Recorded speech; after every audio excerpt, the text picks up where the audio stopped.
Assalamualaikum warahmatullahi wabarakatuh. Kembali lagi bareng Bang Coy di channel Situs Misteri. Terima kasih buat teman-teman semua yang sudah mengklik video ini. Semoga teman-teman selalu sehat walafiat, dimudahkan rezekinya, dan dimudahkan segala urusannya. Untuk kisah kali ini, ada sebuah cerita yang diambil dari Twitter, dari tulisannya Diuseta. Sebuah kisah yang berjudul "Kau Gantung Jasadku di Kamar Itu". Sebelum kita lanjut ke ceritanya, tekan dulu tombol like video ini, jangan lupa subscribe dan aktifkan lonceng notifikasinya agar kalian tidak ketinggalan cerita seram dari Bang Joy. Oke, seperti apa untuk kisah kali ini? Langsung saja kita masuk ke ceritanya.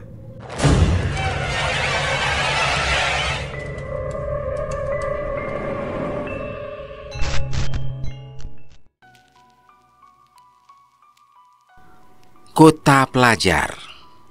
Siapa yang tidak tahu di mana aku berada saat mendengar sebutan itu? Sebuah kota yang katanya terbuat dari rindu, pulang, dan angkringan.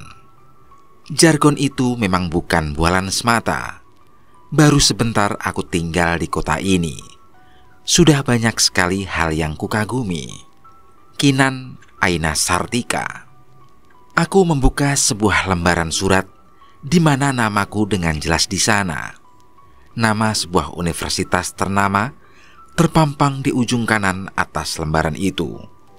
Seketika bibirku tersenyum kembali, seperti saat beberapa hari lalu aku mendapatkan kabar ini. Sebuah pemberitahuan bahwa aku diterima dengan beasiswa di universitas impianku di kota ini. "Nduk, sudah mau berangkat?" tanya Bude yang tiba-tiba menghampiriku. "Iya, Bude. Mau nyari kos dulu. Minggu depan saya mulai kuliah." "Kinan, kamu kalau mau tinggal di sini juga nggak apa-apa. Kamar ini kan kosong.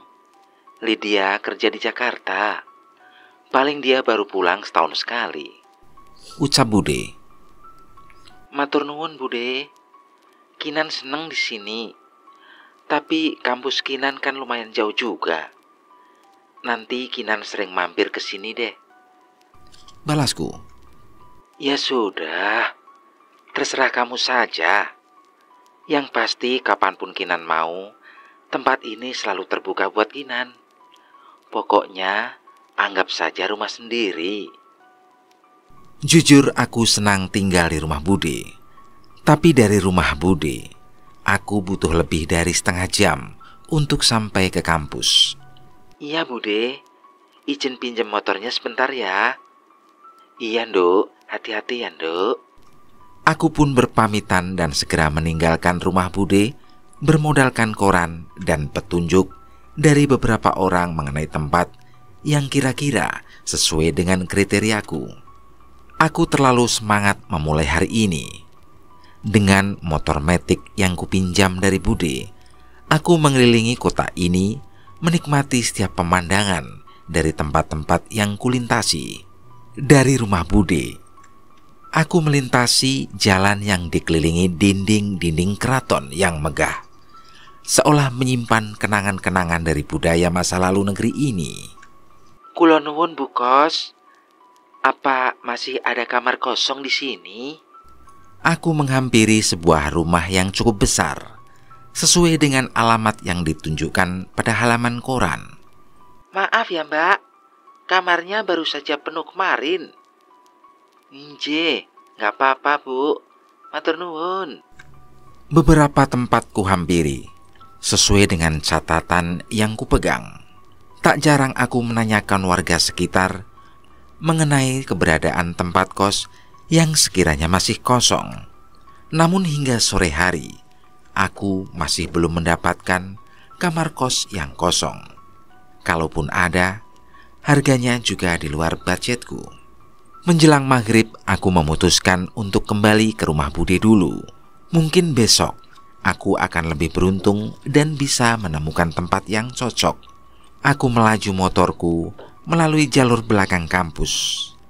Entah mengapa, saat itu suasana terasa begitu sunyi.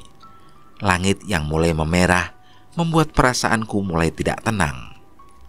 Aneh, Saat melewati suatu daerah kompleks rumah yang didominasi dengan bentuk bangunan lama, tiba-tiba mesin motorku berhenti. Beberapa kali aku menekan tombol starter untuk menyalakan mesin, namun sama sekali tidak ada tanda-tanda motor ini akan menyala. Aku pun mencoba memandang ke sekitar, berharap ada bengkel motor yang terlihat dari jangkauan mataku. Namun sayangnya tidak ada sama sekali. Dengan menahan keluh, aku mendorong motor sambil berharap ada bengkel yang tidak jauh dari tempatku berada saat ini. Sayangnya bukannya bengkel, hanya tenda angkringan yang ada di dekatku saat ini. Mungkin tidak buruk juga jika aku berhenti sejenak untuk mengisi perut sekaligus menuntaskan hausku. Kula nuwun mas, permisi, es teh 1 ya, ucapku. Nggih mbak. Penjaga angkringan itu dengan sigap menyediakan es teh yang kupesan. Di samping itu, mataku juga sudah berbinar-binar melihat lengkapnya nasi kucing dan sate-satean pelengkap hidangan istimewa kampung di tempatnya. Motornya mogok ya mbak? Ucap mas itu membuka pembicaraan. Iya mas, nggak tahu kenapa. Balasku masih sambil sedikit mengunyah gorengan yang masih hangat. Saya bantu cek, boleh nggak mbak? Masnya ngerti mesin? Namanya cowok itu harus ngerti soal motor, walaupun sedikit. Tapi nggak janji juga sih. Balasnya. Aku menyerahkan kunci motorku padanya. Dan mas penjaga angkringan itu segera mengecek kondisi motorku. Tak berapa lama, aku mendengar suara mesin motor yang menyala. Bisa nyala mas? Ucapku yang segera keluar dengan wajah tersenyum. Nggak ada masalah apa-apa kok mbak. Tak starter langsung nyala. Jawabnya. Mendadak aku jadi bingung. Tadi sudah beberapa kali aku mencoba menyalakan motorku, namun sama sekali tidak berhasil. Penjaga angkringan itu segera mengembalikan kunciku dan masuk ke dalam lagi. Beneran mas, tadi nggak bisa nyala, ucapku. Biasanya kayak gitu gara-gara bensinnya kecampur atau businya sudah waktunya ganti. Mending besok langsung diservis, ucapnya. Nggih mas, matur nuwun. Terima kasih, saya sampai belum tahu nama masnya siapa. Balasku. Wiro mbak, sudah tak tulis gede banget loh di depan. Angkringan Mas Wiro. Lah, kok masih ada saja yang nanya? Ucapnya. Aku sedikit tertawa mendengar logatnya menceritakan nama angkringannya itu. Lah nggak ngeh kok mas. Saya Kinan mas. Besok-besok pasti saya mampir lagi ke sini. Balasku. Memangnya mbaknya ada acara apa toh? Sore-sore ke daerah sini? Tanya Mas Wiro. Nyari kos mas. Udah seharian nyari, masih belum dapet nih. Bingung juga. Mendengar ceritaku, Mas Wiro malah keluar dan melongo ke beberapa arah. Oh mbak kesini mbak, ucap Mas Wiro. Aku keluar dari tenda angkringan itu sesuai ucapan Mas Wiro. Itu yang tingkat, kamar mandi dalam 800.000. Itu yang halamannya luas, ada parkiran mobil 700.000. Nah, yang di ujung sana bangunan 500 ribuan.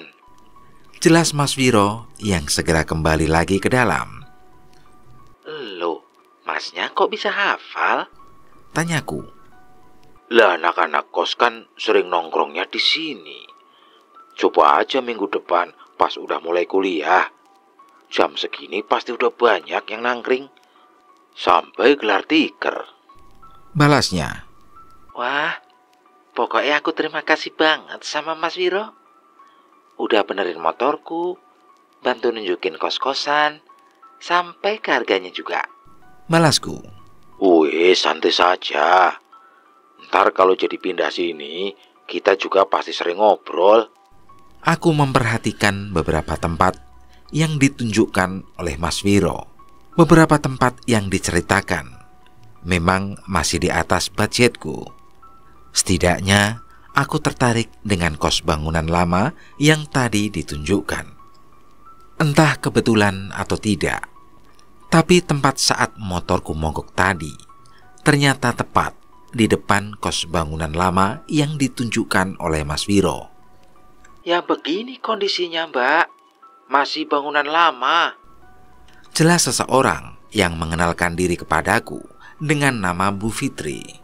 Aku diajak untuk melihat kamar dan halaman sekeliling bangunan kos putri ini. Halamannya tampak asri, dan walau bangunan lama, tempat ini cukup terawat. Yang kosong ada berapa, Bu? Tanyaku. Di sini ada 6 kamar. 3 di antaranya masih kosong. Bu Fitri mengajakku melihat sendiri kamar yang masih tersedia.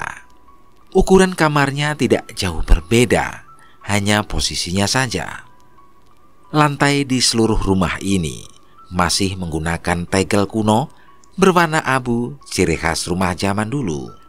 Ada sebuah kasur, lemari, meja, dan kursi di setiap kamar. Aku cukup senang karena tempat ini sedikit mengingatkanku akan rumah Mbah di Jawa Timur. Di setiap kamar ada sebuah jendela yang sudah dipasang teralis. Sekilas tempat ini terlihat nyaman. Hanya saja rumah ini tidak menggunakan plafon dan bila menatap ke atas, langsung sisi bawah gentenglah yang terlihat. Beruntung dindingnya cukup tinggi, sehingga menurutku masalah privasi masih cukup aman. Ini nggak bocor kan, Bu? Tanyaku khawatir. Tenang, Mbak Kiran. Sebelum jadi kos-kosan, genteng yang bocor sudah saya perbaiki. Harusnya sih sudah aman. Jelas Bu Fitri. Sepertinya kondisi kos ini cocok untukku. Selain harganya yang masih terjangkau, suasana asri tempat ini juga membuatku nyaman. Aku memilih kamar di ujung belakang yang berbatasan dengan halaman belakang. Pertimbangannya agar suara kendaraan dari jalan tidak terlalu terdengar berisik. Saya pilih kamar yang belakang saja, Bu. Minggu depan sudah bisa saya tempatin kan? Wajah Bu Fitri terlihat tersenyum. Bisa, Mbak. Anak-anak yang lain juga paling minggu depan sudah kembali. Ibu tinggal di sini.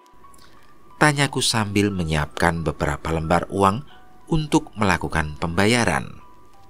Kamar ibu yang di depan sebelah kanan, tapi ibu jarang di sini. Lebih banyak di rumah anak ibu di daerah Gamping. Kebetulan aja ada satu anak yang gak pulang. Jadi ibu sengaja tidur di sini buat nemenin. Ibu ambilin kwitansi dulu ya. Mendengar perkataan Bu Fitri, aku jadi sedikit tenang. Sepertinya ia juga peduli dengan anak-anak kosnya. Aku duduk di kasur sambil melihat ke seluruh sudut kamar, sekedar memantapkan diriku untuk tinggal di kamar ini mulai minggu depan. Di tengah lamunanku, aku tersadar oleh sebuah benda yang terjatuh dari kamar dinding, sebuah bingkai foto. Aku mengambilnya dan melihat ada foto sekumpulan mahasiswa. Kurang lebih ada 5 orang yang berfoto di halaman kampus yang mirip tempatku kuliah saat ini. Tertulis di sudut kanan bawah foto nama kampusku, nama jurusan, dan tahun 1997. Saat memperhatikan foto itu, aku seperti merasa ada yang aneh. Seolah ada seseorang yang memperhatikanku di tempat ini. Aku pun meletakkan foto itu di kasur dan kembali menunggu Bu Fitri. Namun ada sesuatu yang menurutku aneh. Kursi. Seingatku tadi, kursi itu berhadapan dengan meja. Namun sekarang kursi itu seolah sudah terputar dan menghadap ke arahku. Apakah aku yang salah ingat? Tapi hal ini membuatku merasa tidak nyaman, seolah ada yang duduk di kursi itu dan memperhatikanku. Ini kwitansinya, Mbak Kiran. Ucap Bu Fitri yang sudah selesai membuatkan kwitansi. Bu, saya jadinya di kamar yang tengah aja ya. Aku yang masih merasa keanehan di kamar ini segera meminta untuk pindah ke kamar yang di tengah, yang berbatasan langsung dengan kamar kos penghuni lainnya. Wajah Bu Fitri sedikit terlihat bingung, tapi sepertinya ia tidak mempermasalahkan itu dan segera merubah nomor kamar yang ada di kwitansi yang ia bawa. Bu, Rini pulang. Terdengar suara seorang perempuan yang memasuki rumah menuju kamar yang berhadapan dengan yang akan aku tempati nanti. Nah, itu Rini, anak kos yang ibu ceritain tadi. Mau kenalan? Tawar Bu Fitri. Boleh, Bu. Bu Fitri mengajakku menghampiri kamar anak kos bernama Rini itu. Rini, kenalin ini Kinan. Mulai minggu depan, dia kos di sini juga. Ucap Bu Fitri. Rini bergegas menghampiri kami keluar kamar dan menjulurkan tangannya. Kenalin, aku Rini, semester 3. Jangan nunggu minggu depan dong. Secepatnya aja biar aku ada teman. Ucap Mbak Rini yang ternyata begitu ramah. Melihat tingkahnya itu, seketika senyumku terpancing. Namaku Kinan, Mbak. Coba nanti aku tanya sama Budi. Kalau bisa nanti aku pindah lebih cepat buat nemenin Mbak Rini. Balasku. Nah gitu dong. Ini nomor handphoneku. Kabar-kabar aja ya. Balasnya. Kami bertukar nomor handphone di depan kamarnya. Mbak Rini memang sangat ramah. Tapi ada satu hal yang membuatku merasa kurang nyaman. Aku mencium aroma melati dari kamar yang ia tempati. Kinan, bareng gak? Seorang mahasiswa menghampiriku dengan motor bebeknya. Namanya Lintang. Salah satu teman sekelasku yang beberapa kali sekelompok denganku. Ya elah Lintang, kamu kan tahu kosku cuma di belakang kampus. Pakai nawarin bareng segala. Balasku. Ya kan namanya usaha. Kalau jalan kaki kan 5 menit nyampe. Kalau naik motorku bisa setengah jam. Lah kok malah tambah lama? Ya mampir es degan dulu gitu. Baru nanti aku anterin pulang. Wah, boleh juga tuh. Tapi sorry ya Lintang. Aku udah ditungguin Santi di depan gerbang. Next time ya. Balasku. Walah. Ya udah kabar-kabar aja ya. Lintang melaju lagi, gas motornya, sambil mengangkat tangannya melambai ke arahku. Tak jauh dari posisiku, Santi teman kosku yang seangkatan sudah menungguku di gerbang sambil berbicara dengan temannya. Aduh sorry, lama ya San? Enggak Kinan, nyantai aja. Tadi kenapa nggak ikut bareng Lintang aja? Nggak apa-apa kali. Lagi pingin jalan kaki aja sama kamu. Pingin ngobrol-ngobrol juga. Kan di kos cuma kita yang seangkatan. Balasku. Oh, kirain gara-gara sudah janji sama aku.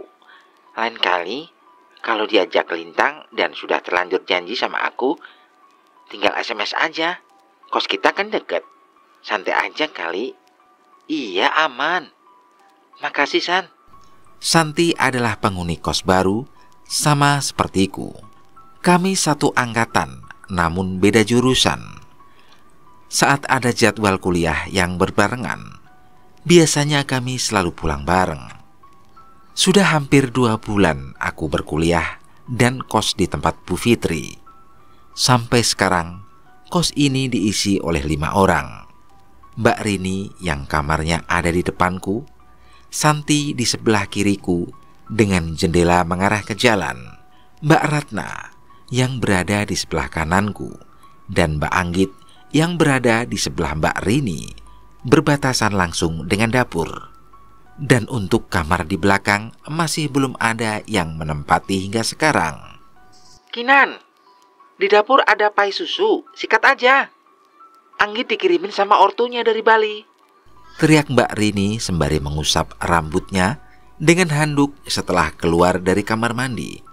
Iya Mbak Rini, segera meluncur nanti, balasku. Setelah sampai kos, biasanya aku lebih banyak menghabiskan waktu di kamar, mengerjakan secepat mungkin tugas yang baru saja diberikan. Setelahnya biasanya aku baru keluar mencari makan bersama yang lain. Kinan, ikut gak? Terdengar suara Mbak Ratna dan Santi mengetuk pintuku. Mau kemana? Ucapku sambil membuka pintu. Ke Mas Wiro, makan sebentar. Jawab Santi. Ikut? Sebentar, aku ambil dompet dulu. Benar kata Mas Wiro. Setelah tinggal di kos ini, pasti kami akan sering ngobrol ke angkringannya. Ada beberapa orang yang sudah berada di sana. Terlihat beberapa motor juga terparkir. Namun yang paling mencolok adalah Vespa tua yang terparkir di antara motor lainnya. Mas Wiro, jahe susunya 2, teh panas 1 ya. Mbak Kinan, enggak. Ditunggu ya, tak siapin. Balas Mas Wiro. Aku dan yang lain mengambil beberapa jenis nasi dan gorengan untuk kubawa ke tikar di trotoar samping tenda angkringan. Sebenarnya lebih nyaman kalau bisa makan di kursi, tepat di depan makanan. Namun sudah ada 2 orang di sana yang sedang asik menikmati kopi hitamnya. Salah satunya masih mengenakan seragam kerja berlogo perusahaan pabrik gula. Lagi ada pangsit goreng nih, satenya juga masih lengkap, ucap Santi sambil tersenyum membawa sepiring gorengan favorit kami. Coba agak malam dikit, pasti udah pada ludes, tambahku. Kami menikmati menu angkringan itu di tikar pinggir jalan dengan beratapkan langit, sesuatu yang tidak pernah kualami saat seumur hidup tinggal di ibu kota. Mungkin suatu saat nanti akan kangen momen-momen ini. Sudah Mas Wiro, berhitung ya.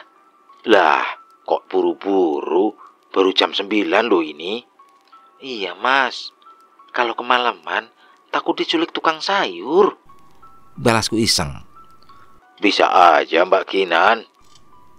Aku melihat kursi di dalam tenda sudah kosong. Vespa tua yang tadi terparkir juga tidak ada. Vespa tua tadi punya mas-mas yang itu ya? Tanyaku basa-basi. Iya Mbak, kenapa toh? Nggak apa-apa. Semoga mereka banyak rezeki, jadi bisa beli motor yang lebih layak, balasku. Amin Mbak. Tapi bisa jadi motor itu punya kenangan tersendiri buat mereka, ucap Mas Wiro sambil menyerahkan uang kembalian kepadaku.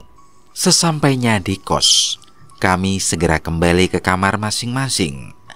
Namun baru saja aku menutup pintu, tiba-tiba seseorang mengetuk pintuku lagi. Itu Mbak Rini.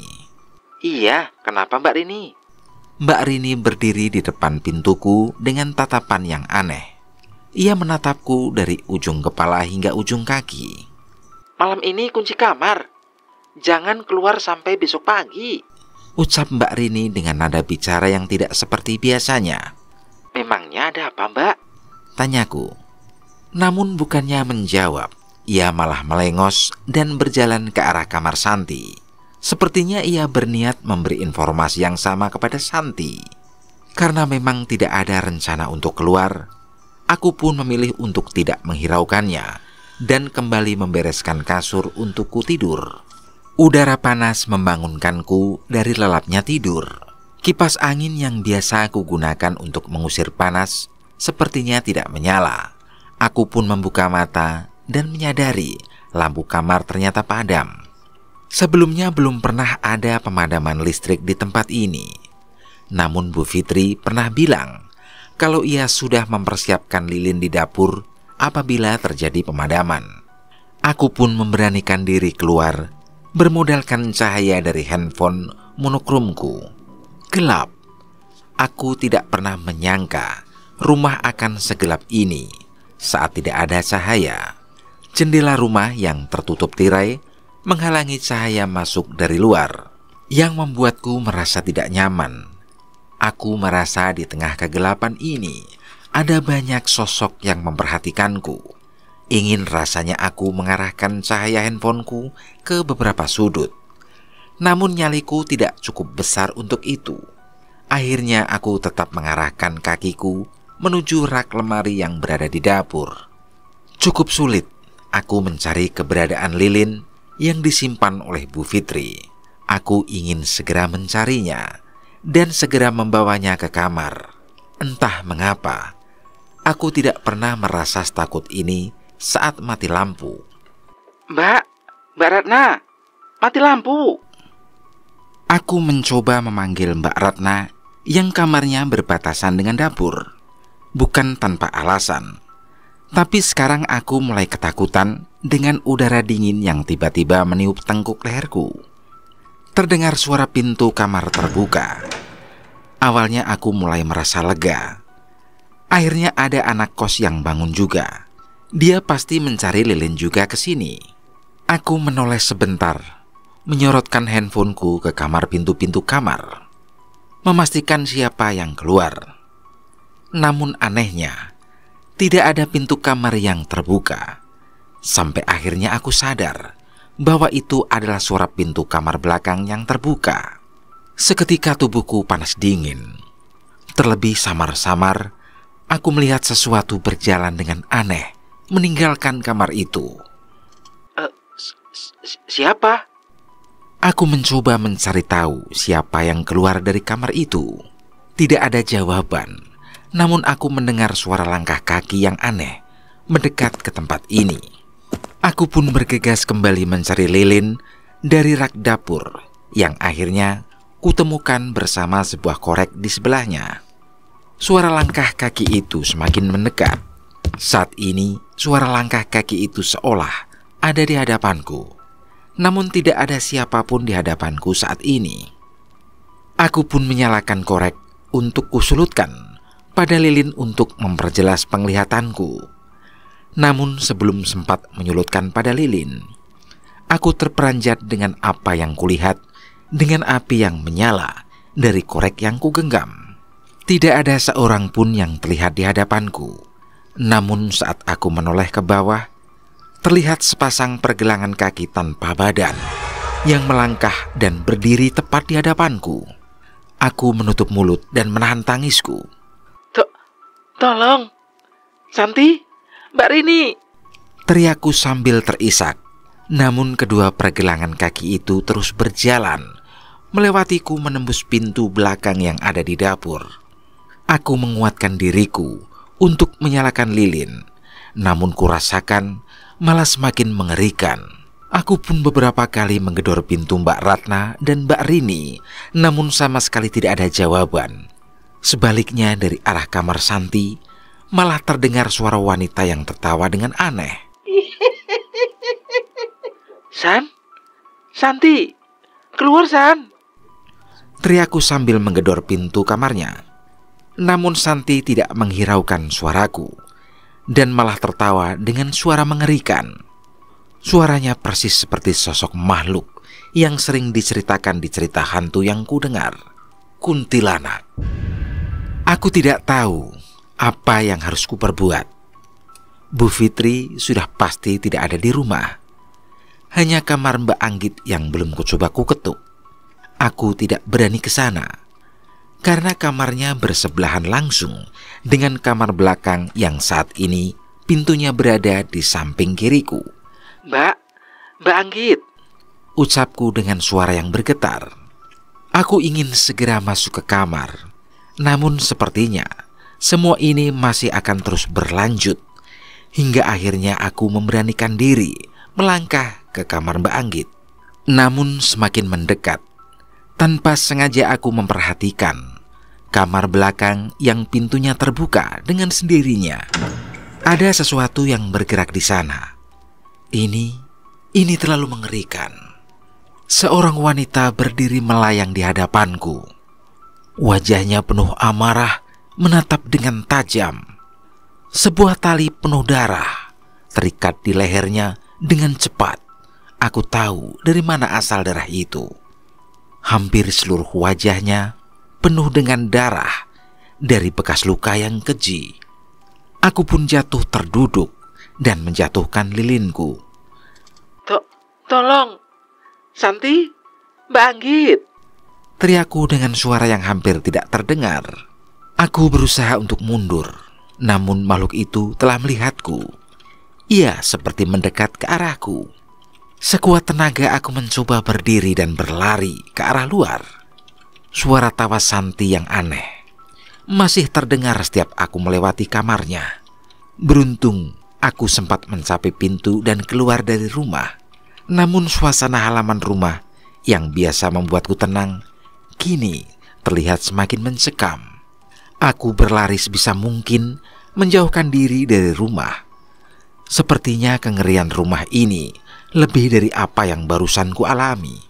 Tak hanya wanita yang berada di kamar belakang, dari jendela kamar Santi terlihat sosok kuntilanak yang memperhatikanku dari jendela. Sesosok mata berwarna merah menatapku dari arah kamar Bu Fitri. Dan lebih dari itu, ada sosok pocong yang menjaga di antara beberapa sudut rumah. Aku pun berlari sejauh mungkin hingga ke jalan. Dari arah yang cukup jauh, aku melihat seseorang seperti Mas Wiro yang sedang berjalan dengan dua orang lainnya membawa senter. Mas Wiro, tolong, teriakku sambil menghampirinya. Aku tidak peduli dengan penampilanku yang berantakan dan bertelanjang kaki. Aku benar-benar takut dengan semua yang kualami. Mbak Kinan, kenapa Mbak Kinan? Tanya Mas Wiro kaget. Setan Mas, di kos ada banyak setan, jawabku dengan masih mencoba mengatur nafas. Bukannya menjawab, Mas Wiro malah menoleh kepada kedua orang di sebelahnya yang tadi sempat bertemu denganku di angkringan. Asem Jul, rumahnya yang itu toh, ucap salah seorang yang mengenakan seragam. Iya, nggak kelihatan. Semua rumah sini banyak yang masih bangunan lama, balas salah seorang yang masih mengenakan celana seragamnya, namun sudah berganti dengan kaos dan mengalungkan sarung di bahunya. Aku tidak mengerti dengan apa yang mereka bicarakan. Namun mereka memintaku untuk menunjukkan tempat di mana aku melihat kejadian tadi. Sampai di halaman rumah, kedua pemuda itu menggelengkan kepala, seolah tidak percaya dengan apa yang mereka lihat.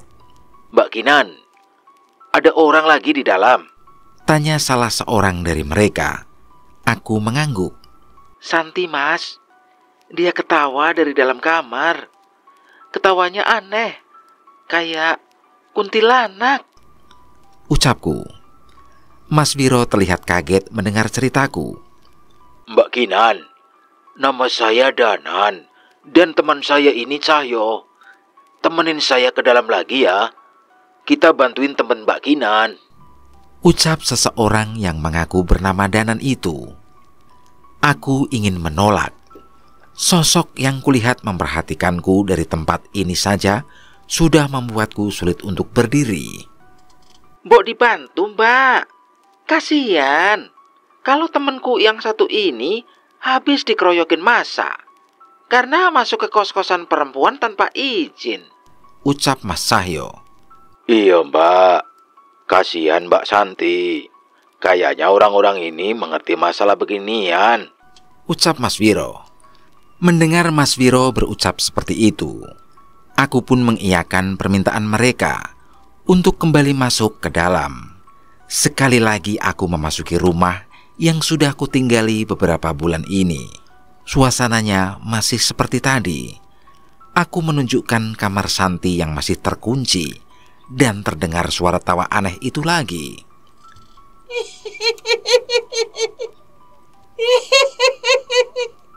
Mas Danan membacakan sebuah doa yang terdengar hingga ke seluruh penjuru rumah. Tak lama setelahnya, suara tawa dari kamar Santi berubah menjadi geraman dan lambat laun menghilang. Suara kunci terbuka terdengar dari kamar Santi. Dari dalam terlihat Santi keluar dengan wajah yang pucat dan rambut yang berantakan. Ia segera memelukku dan menangis jadi-jadinya. Jangan, Kinan. Jangan ngelihat ke dalam kamar. Ucap Santi melarangku habis-habisan untuk menoleh ke kamarnya. Mas Danan terus membaca doanya dan menyisir satu persatu kamar hingga sampai ke kamar belakang. Aku tidak berani menatap ke arah sana. Entah apa yang direncanakan oleh Mas Danan. Aku berusaha untuk tidak menghiraukannya. Namun sialnya, pintu kamar Santi terbuka dengan sendirinya. Dari dalam kamar Santi masih berdiri sosok wanita pucat berbaju lusuh, menatap kami sambil tersenyum dan memainkan rambutnya. Aku menutup mulutku dan menahan tangisku melihat sosok mengerikan itu. Sudah, kita keluar sekarang, ucap Mas Danan yang segera menghampiri kami. Ia menatap sebentar sosok di dalam kamar Santi dan terus mengarahkan kami keluar. Piye, Nan? Gimana? Tanya Mas Cahyo. Cuma tinggal mereka berdua. Banyak setan kiriman juga. Kita urus nanti. Jangan bahas di sini, jawab Mas Danan. Kami pun memutuskan untuk berkumpul di angkringan Mas Wiro yang seharusnya sudah bersiap untuk tutup. Mas, bener nggak ada siapa-siapa lagi di rumah itu? Soalnya tadi Mbak Rini sempat mengetuk pintu kamarku dan ngelarang saya untuk keluar dari kamar malam ini, ucapku. Mas Danan dan Mas Cahyo saling bertatapan. Enggak, sepertinya yang ngasih tahu itu bukan temanmu, jawab Mas Danan. Iya, Kinan. Mbak Rini tadi sore pergi, bawa tas besar setelah kita pulang. Kayaknya nginep, ucap Santi. Mbak Anggit gimana? Tadi bukannya dia habis makan di sini sama kita? Tanyaku lagi. Kali ini Mas Wiro menjawab. Tadi aku ngeliat dia dijemput sama cowok naik motor. Bisa jadi dia belum pulang. Aku tidak mau bertanya lagi. Sepertinya malam ini aku harus mengajak Santi menginap di rumah Budi. Sebelum menceritakan kejadian malam ini pada Bu Fitri dan Pak RT besok. Mas Danan, memangnya kalian gak bisa membersihkan rumah itu? Tanya Mas Wiro. Orang ngono, Mas.